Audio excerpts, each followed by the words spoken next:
Hello বন্ধুরা, কেমন আছো সবাই? আশা করছি রাধা মাধবের কৃপায় সবাই ভালো আছো। আজকে আর গুড মর্নিং বলবো না, কেন বলো তো? ওই যে আজকের ব্লগটা না দুপুর 12টার পর থেকে, তাই জন্য তোমাদেরকে আজকে আর গুড মর্নিংটা উইশ করলাম না। তো যাই হোক, সকালের কাজকর্মগুলো তোমাদের সাথে কিন্তু শেয়ার করেছিলাম ওই যে গত ব্লগে। তো এখন আজকে ভাবলাম না দুপুরের পর আমি কি করি সেই ব্লগটাও তোমাদের সাথে শেয়ার করা যাক।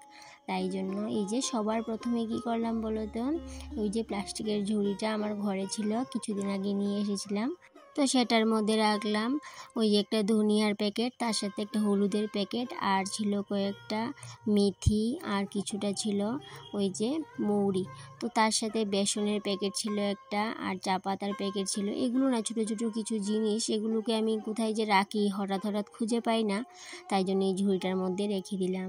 আর এই ঝুড়িটার মধ্যে না আগে পেঁয়াজ ছিল, সেটাই কিন্তু আমি বার করে নিয়েছি। ভাবলাম না এই টুকিটাকি জিনিসগুলো এই প্লাস্টিকের ঝুড়িটাতে রেখে দিই।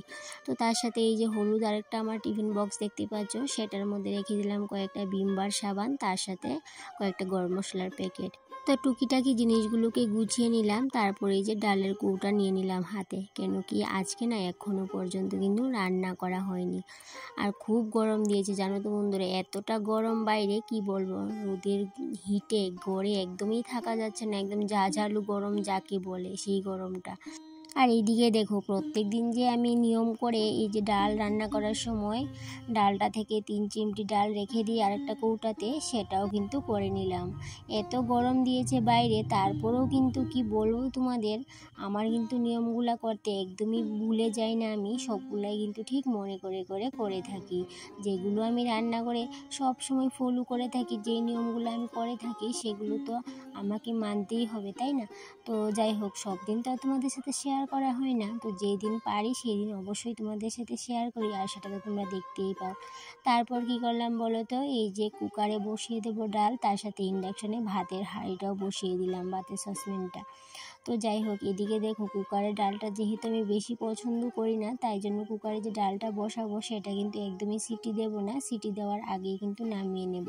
তাতে করে না ডালটা একদমই কিন্তু গলে যায় না, খুব সুন্দর সিদ্ধ হয়, একদমই কিন্তু হয় না। তো যাই হোক, আমি এদিকে দেখো যেহেতু গ্যাসের মধ্যে রান্নাটা বসিয়েছি, এই যে পর্দাগুলোকে কেচে নিচ্ছি, কারণ কি পর্দাগুলো যদি বেঁধে রাখি তাহলে কি হয় বলো তো, গ্যাসটা যখনই জ্বালাবো আর এই বাতাস যখন দেবে জানালা দিয়ে, তখন কিন্তু ওই যে পর্দাগুলো উড়ে গ্যাসের মধ্যে এসে পড়ে, তো তখন কিন্তু অনেকটাই রিস্ক থাকে। তাই জন্য এই যে আমি রান্না করার আগ মুহূর্তে কিন্তু পর্দাগুলোকে ঠিক বেঁধে রাখি মনে করি। আর এদিকটাই দেখো ভাতের জলটাও গরম হয়ে গেছে, তাই জন্য চালটা নিয়ে নিচ্ছি।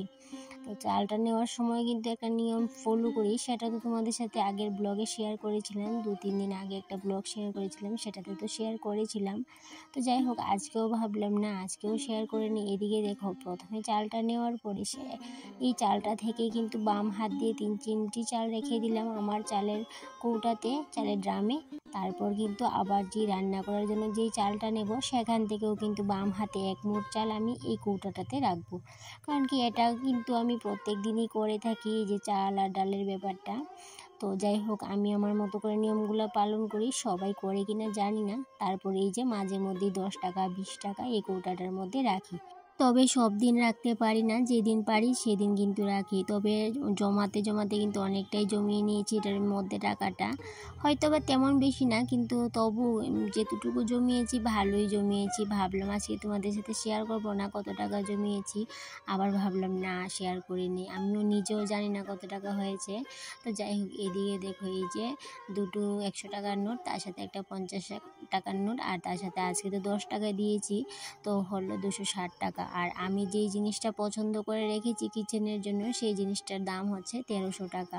তো এই কৌটোটার মধ্যে এইভাবে করে জমাবো, কারণ কি ওই যখনই ইচ্ছে করে যে জিনিসটা কিনবো, তখন কিন্তু হাতে আর অত টাকা থাকে না সব সময়। তাই জন্য এই যে একটা বুদ্ধি বার করলাম যে মাঝে মধ্যেই 10 টাকা 20 টাকা আমি এইভাবে করে চালের কৌটোটার মধ্যে রাখবো, তাতে করে আমার রান্নাঘরের শখের জিনিসগুলো কিনে নিয়ে আসতে পারবো। তোমরা তো জানো যে আমি রান্নাঘরে জিনিসপত্র কিনতে কেনাকাটা করতে অনেকটাই ভালোবাসি। আর যেহেতু যেই জিনিসটা আমি পছন্দ করেছি সেই জিনিসটার দাম 1300 টাকা, তাই জন্য ভাবলাম না আরও কিছুটা জমিয়ে নিই, তারপর বাকিটা পরে কিন্তু জিনিসটা নিয়ে আসব। অবশ্য দোকানদার আমাকে 1300 টাকা বলেছিল, কিন্তু আর একটু তো কম বেশি করবে তাই না? তো যাই হোক, যত টাকাই হোক 1300 টাকা বলেছে, হয়তো বা 1200 নেবে বা সাড়ে 1150 নেবে, এরকম হবে। তো আমি কিন্তু টাকাটা জমিয়ে হাজব্যান্ডের হাতে দিয়ে দেবো যে আমাকে এই জিনিসটা এনে দাও। তো যাই হোক বন্ধুরা, শখের জিনিস তো আনতেই হবে তাই না? তো অভাব থাকা সত্ত্বেও সংসারে আমার কিন্তু ওই যে শখের জিনিসগুলা রান্নাঘরের জন্য, সেগুলা কিন্তু চেষ্টা করি নিয়ে আসার, তবে ওই যে সাধ্যের মধ্যেই। সাধ্যের বাইরে তো আর নিয়ে আসতে পারবো না, সেই জন্য সাধ্যের মধ্যে চেষ্টা করি যে জিনিসগুলো আনতে পারবো সেগুলোই নিয়ে আসি। তো যাই হোক, এদিকে দেখো কথা বলতে বলতে ফ্রিজ থেকে ডিমের তরকারিটাও বার করে রেখে দিলাম, কেন কি অনেকটাই ঠান্ডা তো। আর যদি সঙ্গে সঙ্গে বার করে গরম করি একদমই হাজব্যান্ড খেতে চাই না, তাই জন্য ওই যে অনেক আগেই কিন্তু বার করে রেখে দিলাম, তাতে করে কিন্তু নর্মাল টেম্পারেচারে এসে যাবে আর কিন্তু গরম করতে হবে না। কেন কি যেহেতু এত গরমের মধ্যে তরকারি গরম করলে একদমই কিন্তু খেতে চায় না, তাই জন্য ওই যে 1 ঘন্টা আগেই কিন্তু ফ্রিজ থেকে বার করে রেখে দিলাম আর নর্মাল টেম্পারেচারে এসে যাবে 1 ঘন্টা পর। তো যাই হোক, এদিকে দেখো কিছুটা ডাল ছিল রাতের বেলা, সেটাও কিন্তু শুকিয়ে নিয়েছিলাম, কারণ কি শুকনো ডালটাও না খেতে ভালোবাসে। আর এদিকে নিয়ে এসেছিল মাছ, এই মাছগুলোও না কাটা হয়নি। তো এদিকে আমার রান্নাটাও মোটামুটি কমপ্লিট হয়ে গেছে, শুধু ডালটা ফোড়ন দেওয়া হয়নি। এখন চলে যাব মাছ কাটতে, তারপরে এসে মাছটা রান্না করবো আর ডালটাও ফোড়ন দিয়ে দেবো তার সাথে। আর দেখো বাইরে এতটা গরম দিয়েছে আমি বুঝাতে পারবো না, এত গরম, মানে একদম অস্বস্তি লাগছে শরীরটা, ঝাঁঝালো গরমে আমি বলতে পারছি না, এতটা গরম মানে একদম সহ্য করার মতো না। তারপরেও কিন্তু এই ঝাঁঝালো গরমের মধ্যে আমি ঠিক রান্না করে দাঁড়িয়ে রান্নাটা কমপ্লিট করলাম, তার সাথে এই যে নিয়মগুলো সেগুলোও পালন করলাম। তো যাই হোক, এদিকে দেখো মাছের তরকারিটার জন্য এখানে কিছুটা মরিচ আমি পেস্ট করে নিচ্ছি শিলনোড়ার মধ্যে। তো ঘরে ছিল না বেগুন, তাই জন্য এই যে খালি খালি করে ট্যাংরা মাছগুলোকে করে নিলাম, একটু হালকা ঝোল রেখে দিলাম, কারণ কি ছেলে না একটু ঝোল খেতে ভালোবাসে, তাই জন্য। আর আমার তরকারি কালার দেখলে তোমাদের না একদমই পছন্দ হবে না, কারণ কি আমি একদমই তরকারিতে কিন্তু হলুদ মরিচ এগুলো কিন্তু একদমই কম দিই। তো যাই হোক, এদিকে দেখো রান্নাবান্না কমপ্লিট করে কিছুটা বাসন বের হয়েছে, সেগুলোকে ধুয়ে নিয়ে আসলাম, তারপর গ্যাসটাকেও মুছে নিচ্ছি।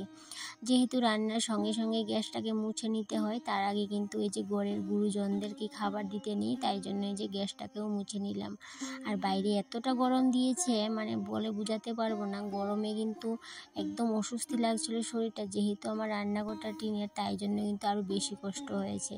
আর এদিকে দেখো এই যে ঠাকুর করে চলে আসলাম, তারপর রান্নাঘরের সমস্ত কাজবাজ কমপ্লিট করে স্নানটা করে চলে আসলাম ঠাকুর ঘরে। আর আজকে না ঠাকুর ঘরে একটু আসতে দেরি হয়ে গেছে, যেহেতু ওই যে রান্নাবান্না করে আসলাম একটু দেরি করে। আর এদিকে দেখো আজকে ভাবলাম ঠাকুরের সবগুলা কাপড় চেঞ্জ করে দেব, কারণ কি অনেক দিন হয়ে গেছে ঠাকুরের কাপড়গুলো চেঞ্জ করা হচ্ছিল না, আর একটু না নোংরা হয়ে গেছিলো, তাই জন্য সবগুলা কাপড় চেঞ্জ করে দিলাম। আর আজকে আর ধুইব না, কালকে এই কাপড়গুলোকে ধুয়ে নেব। তো সমস্ত ঠাকুরের কাপড়গুলো কিন্তু চেঞ্জ করে নিয়েছি, এখন পুজোটা দিয়ে দেব। আর তার সাথে যেই কাপড়গুলোকে বের করে নিয়েছি সেই কাপড়গুলোকে তো আজকে আর ধোয়া হবে না, কেন কি অনেকটাই দেরি হয়ে গেছে, সেই জন্য ভাবলাম কালকেই ধুয়ে নেব। তো যাই হোক বন্ধুরা, এদিকে আমার পূজাটাও কিন্তু কমপ্লিট করে নিয়েছি। তো আজকে না বিকালে আর একটু কাজ আছে এক্সট্রা, সেটা কি বলো তো, ওই যে সকালবেলার ভিডিওতে তোমাদের সাথে শেয়ার করেছিলাম যে আমি কিছুটা আদা লাগানোর প্ল্যান করেছিলাম সকালবেলা, সেগুলো আর লাগানো হয়নি, তাই জন্য ভাবলাম বিকেলবেলায় লাগিয়ে দেব।